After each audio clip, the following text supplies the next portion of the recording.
నమస్తే, welcome to Suman TV. నేను మీ విష్ణు. ప్రస్తుతంతో పాటు ప్రముఖ స్టాక్ మార్కెట్ అనలిస్ట్ సత్యనారాయణ గారు ఉన్నారు. వారితో మాట్లాడదాం. సార్ నమస్తే. సార్ నమస్తే. సత్యనారాయణ గారు, గత 4-5 రోజులుగా చాలామంది మన సుమన్ టీవీ ప్రేక్షకులు, అదేవిధంగా మీ అభిమానులు పర్టికులర్గా ఒక కంపెనీకి సంబంధించిన అనాలిసిస్ మీ ద్వారా తెలియచేయగలరంటూ కూడా చాలామంది మనకు వీడియోస్లో కింద కామెంట్స్ రూపంలో వాళ్ళ అభిప్రాయాన్ని, అదేవిధంగా వాళ్ళ సలహాలని, సూచనలు మనకు తెలియజేస్తున్నారు.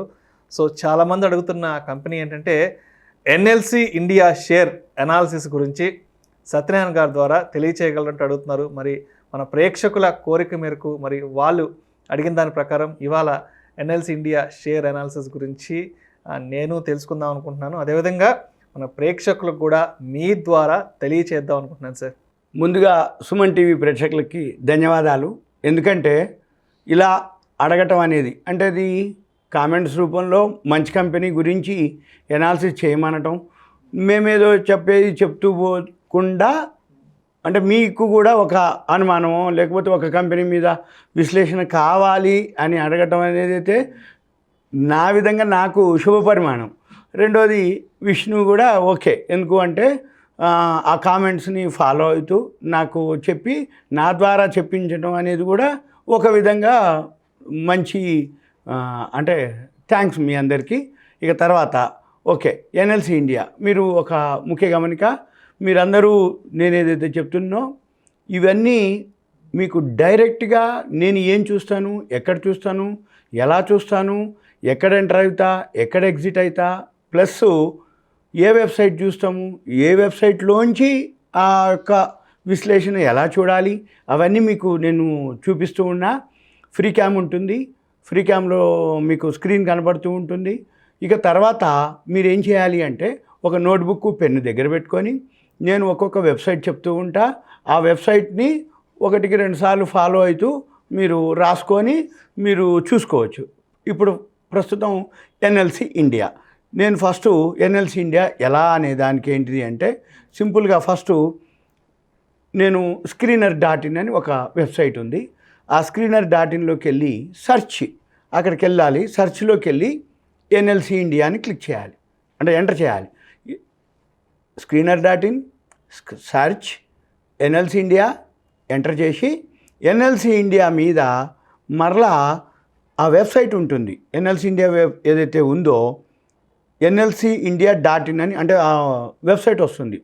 బ్లూ కలర్లో ఉంటుంది, ఆ వర్డ్ కిందనే ఉంటుంది. అంటే screener.in ఓపెన్ చేసినాక సెర్చ్లోకి వెళ్ళినాక NLC ఇండియా ఎంటర్ చేసినాక దాని కింద NLCindia.in అని ఒక వెబ్సైట్ కనబడుతుంది. అంటే కంపెనీ యొక్క వెబ్సైట్ అది. ఏ స్క్రిప్ట్ అయినా మీరు ఎలా చూడాలనుకున్నా, ఏ కంపెనీ ఇన్ఫర్మేషన్ కావాలి అన్నా ఫస్ట్ మనం చూడవలసింది ఏంటిది అంటే ఆ కంపెనీ ప్రోడక్ట్ ఏంటిది, ప్రోడక్టా సర్వీసా, ప్రోడక్టు ఏం ప్రోడక్ట్, అది సర్వీసు ఏం సర్వీసు. ఆ ప్రోడక్టు కామన్గా మనం ఆలోచిస్తే అది మార్కెట్లో ఉపయోగపడే ప్రోడక్టా, డిమాండ్ ఉన్న ప్రోడక్టా, లేకపోతే రాబోయే రోజుల్లో డిమాండ్ ఉండబోయే ప్రోడక్టా. ఆ ప్రోడక్ట్ కనుక మనం గుర్తుపట్టగలిగితే ఆ స్క్రిప్ట్ని మనము కొనుక్కోవాలి, యావరేజ్ చేసుకోవాలి. తగ్గితే ఫీల్ కాకర్లేదు. ఎందుకంటే మనం ఒక మంచి కంపెనీ అని కొనుక్కున్న తర్వాత కొంచెం డౌన్ అయినా కానీ ప్యానిక్ కాకూడదు. ప్యానిక్ అవటం ఇక మనం కొన్నాము తగ్గిపోయింది, మనం ఇక కొన్నాం ఇంకా పడిపోతుందేమో అని మనం ప్యానిక్ కాకూడదు. ఎందుకు అంటున్నంటే ఉదాహరణకి మనం ఒక వస్తువు కొనుక్కున్నాం, ఒక గంట సేపు, అరగంట సేపు కష్టపడి ఒక పండగకి ఒక డ్రెస్ కొన్నాం అందరం. ఇంటికి వచ్చినాక అరే ఇది లూజ్ ఉందే, పొడవు ఉందే అని అంటే ఏముంటుంది, మంచి కంపెనీ అని కొనుక్కున్నావు, సరే కలరు అక్కడనో లేదు అని కొనుక్కుంటావు. ఇంటికి వచ్చినాక అట్లాంటి డ్రెస్ ఉంటుంది, ఇంట్లో వాళ్ళు అంటారు మళ్ళీ అదే కొనుక్కున్నావు డ్రెస్సు, ఇది ఉంది కదా ఎందుకు కొనుక్కున్నావు అంటారు. ఒకవేళ అది పాతగా అయిపోయింది, ఇది కొత్తది, మళ్ళీ కొత్తదనమే. అయితే మార్చేవాళ్ళు తెల్లారి ఆ బిల్లు అట్లనే మడతపెట్టి బిల్లు తీసుకుపోయి సేమ్ సైజ్ అదే కాబట్టి కలర్ ఒకటి చేంజ్ చేస్తాం. అలానే మనం కూడా ఏదైతే ఒక కంపెనీ కనుక కొనుక్కుంటే కొంచెం తగ్గంగానే ఫీల్ కాకర్లేదు, మెదలకుండా అది ఎలా ఏంటిదనే చూద్దాం. ఓకే, ఇప్పుడు ఆ NLC ఇండియాని నేను ఓపెన్ చేశా. ఆ వెబ్సైట్ ఏందో చూద్దాము. ఈ website NLC India limited, Navratna government of India enterprises. Navratna government ఏవైతే పబ్లిక్ సెక్టార్ యూనిట్లు అంటాం, గవర్నమెంట్ ఆర్గనైజేషన్లు, ఈ గవర్నమెంట్ ఆర్గనైజేషన్స్లో ఏవైతే ఉన్నాయో నవరత్న అంటే 9 రత్నాలు, 9 రత్నాల్లో ఇది ఒక రత్నం. ఏది? NLC India. అంటే ఏంది? ఇక నువ్వు చూడక్కర్లే, రత్నాలు 9 ఉన్నాయి, 9 రత్నాల్లో ఒక రత్నం. ఇంకా public sector unit, government organisation, గవర్నమెంటే ఒక రత్నం అని నీకు చెప్పి ఇస్తుంది. ఇంకా దాన్ని ఒరిజినలా డూప్లికేటా ఏంటిదని నువ్వేమి ఇంకా వెతకక్కర్లే. ఒకటి. ఇక నెంబర్ 2, మరి ఈ నవరత్నాలు కాకుండా మినీ రత్నాలు ఉన్నాయి. అంటే ఏంది? నవరత్నాలు 9, మళ్ళీ మినీ రత్నాలు కొన్ని ఉన్నాయి, చాలా ఉన్నాయి. సరే, ఇప్పుడు ప్రజెంట్ ముందు మనం ఈ నవరత్న గురించే మాట్లాడదాం. ఏది? NLC India. ఓకే, ఇది ఏం చేస్తుందో చూద్దాం ఒకసారి. ఇదేం చేస్తుంది? ప్రోడక్టు అంటే ఇది open cast mind set Neyveli. ఈ మీకు కనబడుతున్న ఏదైతే స్క్రీన్ ఉందో అది ఓపెన్ కాస్ట్ మైన్స్ ఉంది నైవేలిలో. తర్వాత సెకండ్ వన్, ఇది power generation thermal power station 2 నైవేలిలోనే ఉంది. Power generation thermal power station ఉంది. తర్వాత ఓపెన్ మైన్స్ ఉంది నైవేలిలోనే. సోలార్ పవర్ ప్లాంట్ ఉంది అండమాన్లో. అండమాన్ కూడా మందే, వేరే కాదు, మంది. ఒకప్పుడు కూడా ఇప్పుడు కూడా మంది. అండమాన్ నికోబార్ దీవులు ఉన్నాయి, అది ఇండియా కిందకే ఉంటుంది. అక్కడ సోలార్ పవర్ ప్లాంట్ ఉంది. ఏది? ఎన్ఎల్సి ఇండియాకి. తర్వాత విండ్ పవర్ తిరునెల్వేలిలో కజునీకూలం అని తిరునెల్వేలిలో విండ్ పవర్ ఉంది. అంటే గాలి పంఖాలు. విండ్ పవర్ అంటే ఏంది? ఎక్కడ గవర్నమెంటు ఏ విధంగా అంటే ప్రొడక్షన్ ఎక్కువ కావటానికి, అంటే సోలార్ పవర్ ఎక్కడ బాగా జనరేట్ అయ్యిద్ది అనుకుంటే అక్కడ తిరునెల్వేలిలో విండ్ పవర్ ప్రాజెక్ట్ ఉంది. తర్వాత solar power floating solar Neyveli. Floating solar అంటే నీళ్ళ మీద తేలుతూ ఉంటాయి సోలార్ ప్లేట్లు, కానీ సోలారు జనరేట్ అవుతుంటుంది, అంటే పవర్ జనరేట్ అవుతుంటుంది. ఇది సింపుల్గా. నెక్స్ట్ మళ్ళీ ఓపెన్ కోల్ మైనింగ్ ఉంది దీనికి. ఎక్కడుంది? టలబిరా అని ఒక ప్లేస్ ఉంది, అక్కడ ఓపెన్ కోల్ మైనింగ్ ఉంది దీనికి.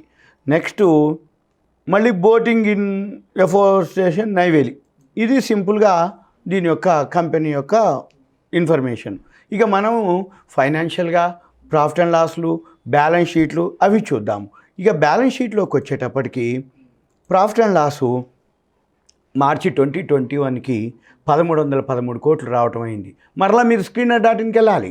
స్క్రీనర్.inలోకి వెళ్ళి ఎన్ఎల్సి ఇండియా ఏదైతే ఉందో ఇంతకుముందు వెబ్సైట్కి వెళ్ళినాం, అలా కాకుండా ఈ పైన లిస్ట్ ఉంటుంది. NLC India chart, analysis, peers, quarters, అంటే సైడ్ బై సైడ్ ఉంటుంది. మీరేం చేయాలి? అప్పుడు ప్రాఫిట్ అండ్ లాస్ని క్లిక్ చేయాలి. క్లిక్ చేయగానే యాన్యువల్ రిజల్ట్స్ వస్తున్నాయి. ఎన్ని ఉన్నాయి? మార్చి 2010 నుంచి ఇక్కడ మనకి డేటా చూపిస్తుంది. ఇప్పుడు మీకు మార్చి 2010 ఉంది. ఇంకా మీకు ఓపిక ఉందంటే మన దగ్గర 35-40 ఇయర్స్ డేటా కూడా ఉంటుంది. అది ఇంకొంచెం డెప్త్కి వెళ్ళాలి. ముందైతే ఇప్పుడు మీకు ఇక్కడున్న డేటా మీ వరకు చూపిస్తున్నా. అంటే మార్చి 2010 నుంచి ఇప్పటి వరకు ఒక 11-12 ఇయర్స్ డేటా. ఇప్పుడు 22 వరకు కూడా ఉంటుంది. ఇక్కడ మీకు కనబడుతుంది ఒక 12 ఇయర్స్ డేటా ఉన్నట్టు. అయితే మార్చి 2021కి ఇక్కడ లాస్ట్ కాలం కింది నుంచి సెకండ్ కాలం, థర్డ్ కాలం నెట్ ప్రాఫిట్ అని ఒక కాలం కనబడుతుంది ఇక్కడ. ఈ నెట్ ప్రాఫిట్ కాలం ఏంటిది? లాస్ట్ ఇయర్ యాన్యువల్కి అనమాట. 1313 కోట్లు లాస్ట్ ఇయర్ ప్రాఫిట్ రావడం జరిగింది మార్చి 2021కి. ఇక్కడ పక్కనే టీటీఎం అని ఒక వర్డ్ ఉంది, 1517 చూపిస్తుంది. ఈ టీటీఎం అంటే ఏంటిదంటే trailing for 12 months. Trailing for 12 months అంటే రాబోయే మార్చి సంవత్సరానికి ఎంత ప్రాఫిట్ వస్తుందని గెస్ చేసి ఈ సాఫ్ట్వేరే చేస్తుంది. మనమేం మాన్యువల్ కాదు, మనమేమి బుర్రంత చించక్కర్లే. ఇప్పుడు ఇంత వచ్చింది, అంత వస్తుందా, ఎంత వస్తుంది అనేది కాదు. ఇది ఎలా ఉంటుంది అంటే quarterly results, half yearly results, 9 months results, ఇట్లా క్వార్టర్లీ రిజల్ట్స్ని యావరేజ్ చేస్తూ సాఫ్ట్వేరే, సిస్టమే రాబోయే మార్చికి ఎంత ఉండొచ్చు అని చేసి పెడుతుంది. అది 1517. అంటే ఏంది? లాస్ట్ ఇయర్ 1313 కోట్లు వస్తే ఈ మార్చికి 1517 కోట్లు వస్తుంది. అంటే ఎంత తేడా మనకి? 204 కోట్లు తేడా ఉంది. 204 కోట్లు అంటే నియర్లీ ఒక 15% growth.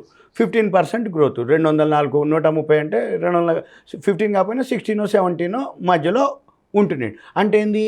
Last year net profit మీద ఈ సంవత్సరం ప్రాఫిట్ పెరుగుతుంది కాబట్టి ఇన్వెస్ట్మెంట్కు ఓకే, ఇది ఒక పద్ధతి.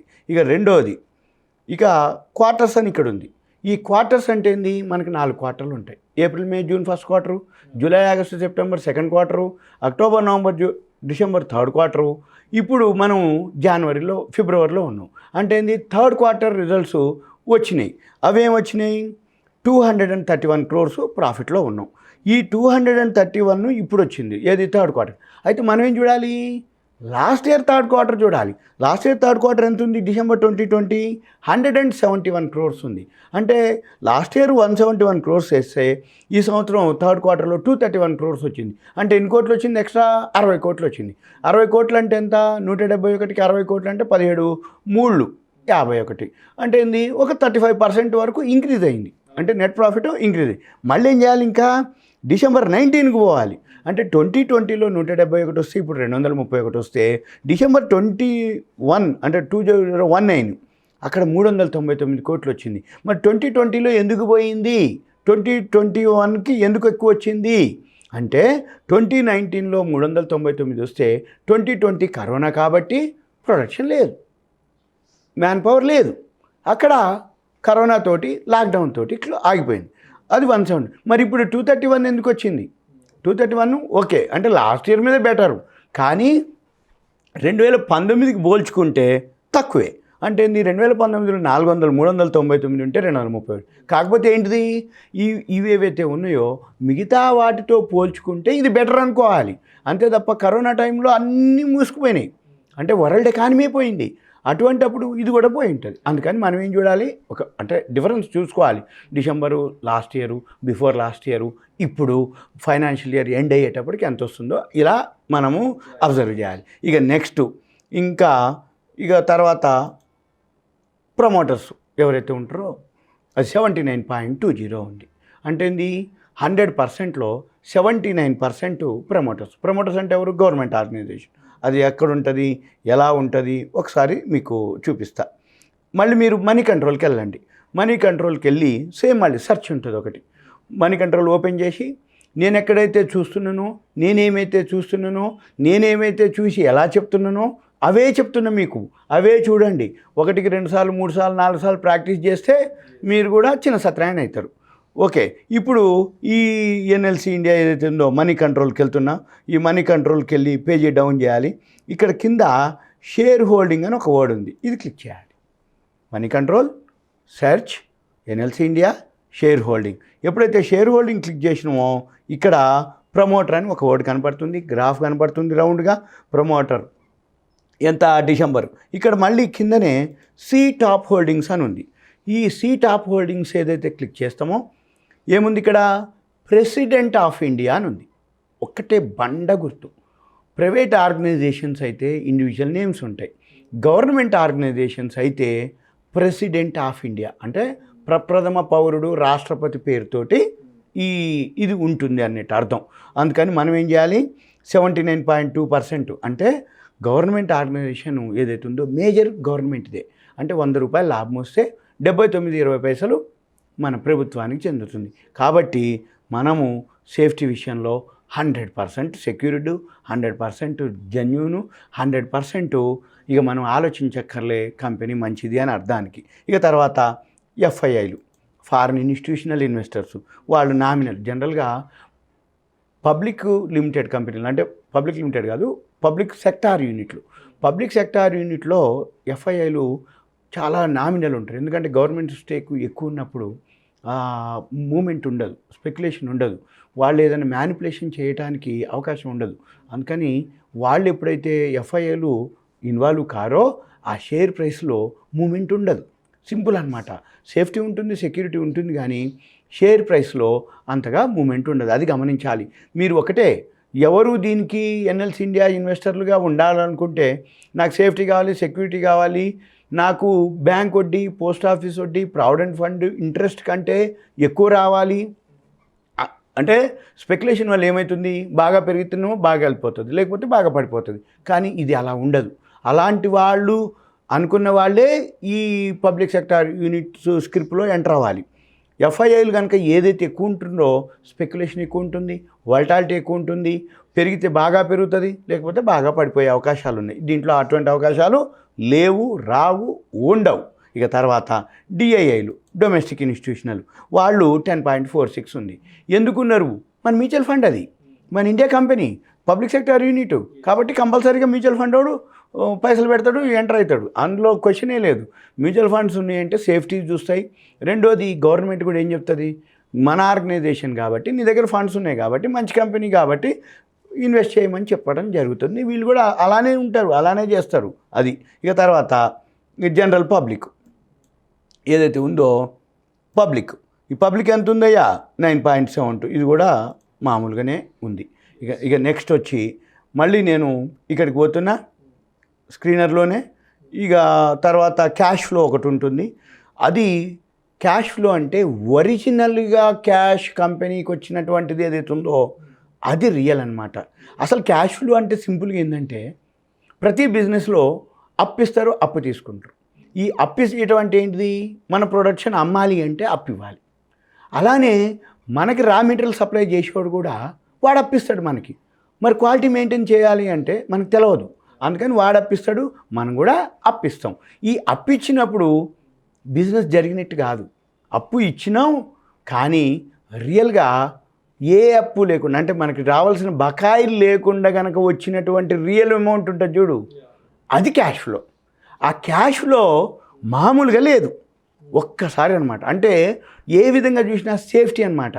మనము ఒక బిజినెస్ చేసినాం, అబ్బా ఏం చేసిండ్రా బిజినెస్ అంటాడు, కానీ వాడు ఊరు నిండా అప్పులు పెట్టిండు, అంటే అప్పుకు అమ్మేసిండు. కానీ చివరికి ఒకరోజు పొద్దున్నే ఏదో అయింది, ఈయనకి కరోనానో ఏదో వచ్చింది, అందరూ ఎగ్గొట్టారు.